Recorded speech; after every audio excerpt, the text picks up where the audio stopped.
मैं पवन परिहार। आज हमारे साथ में मधुलानी सहयोग जी हैं, उन्होंने ईडी का पुतला दहन किया है। जानते हैं इनकी जो ईडी का पुतला दहन किया है, इनसे जानते हैं आज जी क्या कारण है आपने जो ईडी का पुतला दहन किया है। देखिए, ईडी साहब का पुतला दहन करने के बहुत सारे कारण हैं। इसमें कुछ महत्वपूर्ण कारण ऐसे हैं कि मजदूरों की एक अवैध कटौती हो रही है 2020 से 1600 रुपये की सैलरी से, जो संविदा कर्मिक हैं। तो संविदा कर्मचारियों को 1600 रुपये कट रहा है, रेगुलर एम्प्लॉयों के कटे, उनके पैसे एरियर्स के साथ मिल गए, पर हमारे मजदूरों को नहीं मिले। वो आज तक नहीं मिले। उसके लिए मैंने धरना किया, प्रज्ञा साध्वी जी आई, अभी बीजेपी पूरी ऊपर से नीचे तक है। बीजेपी कोई क्वेश्चन नहीं करती, बीएचएल से बीएचएल अपनी मनमानी करती है। और ईडी साहब जो हैं वो बिल्कुल ध्यान नहीं रख रहे हैं बीएचएल में क्या हो रहा है। अब मजदूरों का अवैध कटौती हो रही है 1600 की, पहली चीज़। दूसरी चीज़, इनके जो वर्क कॉन्ट्रैक्ट वाले हैं लड़के, उनकी उंगलियां कट जाती है, क्या क्या कट जाता है, कोई कुछ भी क्लेम नहीं मिलता है। तो मेरा कहना है कि ईडी साहब थोड़ा सा जागे, अपनी आंखें खोलें और क्षेत्र पे ध्यान दें। बीएचएल क्षेत्र जो उनका है, जिसके वो एक तरीके से बहुत प्रभारी हैं। और पुतला दहन करने का एक सबसे बड़ा जो रीजन है वो ये है कि संविदा कर्मचारियों की तनख्वाह जो होनी चाहिए 35,000, वो मात्र इनकी 16, 17, 18,000 रुपये है। तो मेरा ये एक बहुत बड़ा मुद्दा है कि संविदा कर्मचारियों की कम से कम आप तनख्वाह 35,000 तो करिए।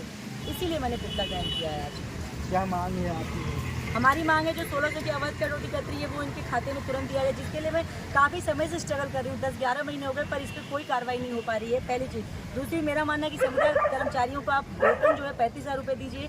इनके इतने सारे यूनियन लीडर ने क्या क्या एग्रीमेंट्स बनवाए मुझे नहीं पता, लेकिन अब हमारा सिर्फ एक आके हम बैठ गए सारे मजदूर कि भैया 35,000 रुपये संविदा कर्मचारियों की आप सैलरी कीजिए, ये मांग है। दूसरी, क्षेत्र में जो झुग्गी झोपड़ी जो जिससे बीएचएल लाइट देती है, पानी देती है, उनको बहुत सारा दिक्कत आ रही है। अभी बारिश के मौसम में अतिक्रमण चल रहा है बहुत है, तो उनको लाइट पानी प्रॉपर जनता को बीएचएल के उस पर टाउनशिप को सीमित। तो ईडी साहब का पूरा ये कर्तव्य बनता है कि वो अपने आसपास के लोगों को ध्यान रखें इस तरीके से। आपको यहाँ परमिशन भी दे दी थी पुतला जलाने की? बिल्कुल नहीं, मुझे किसी भी चीज़ की परमिशन दे ही नहीं रही है। प्रशासन और क्षेत्रीय विधायक दोनों मिल के, और एक श्रद्धा जी हैं, कोई मैडम बैठती हैं, क्या है मुझे नहीं पता, वो शायद परमिशन डिपार्टमेंट में, उनका मेरे से पता नहीं क्या टेंशन है। वो मेरे को कोई परमिशन नहीं दे रही है। बल्कि एक बार बीच में मेरी बात हुई थी कुछ महीनों पहले, तो उन्होंने बोला तो तुम कोई पार्टी ज्वाइन करो तब तुम्हें परमिशन मिलेगा। क्यों पार्टी ज्वाइन करूँ मैं?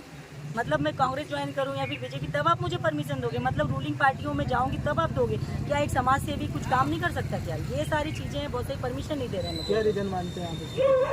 शायद मैं सच को उजागर कर रही हूँ लोगों के सामने, लोगों के साथ हो रहे शोषण को बता रही हूँ, जबकि सभी को पता है कि मजदूर वर्ग के साथ अत्यंत शोषण हो रहा है, पर फिर भी कोई नेता, वरिष्ठ नेता हाथ नहीं डालते हैं इसमें। पता नहीं क्या है इसमें दोहन करते हैं। क्या गुजारिश करेंगे आप सरकार से? सरकार से मैं गुजारिश करूंगी, जो बहना लाडली बहना योजना बढ़ाए जा रहे हैं, उसको न बढ़ाते हुए जो मजदूर वर्ग काम कर रहा है उसको पैसा आप बढ़ा के दीजिए, उसकी सैलरी पे ध्यान दीजिए। महिलाओं को अगर आपको सशक्त बनाना है तो उन्हें रोजगार दे के आप पैसे दीजिए, उन्हें फ्री में पैसे मत दीजिए। मैंने कहीं पढ़ा था देश में सिर्फ 3 चीज़ें फ्री होनी चाहिए, न्याय, शिक्षा और स्वास्थ्य। तो आप इन तीनों चीज़ों पे बस वर्कआउट करिए। बाकी किसी को आप फ्री में पैसे दे रहे हैं तो देश कमजोर बन रहा है और गरीबी की तरफ जा रहा है। आपको बिल्कुल पैसे नहीं देने चाहिए। मेरी सरकार से गुजारिश है कि आप जो लाडली बहनों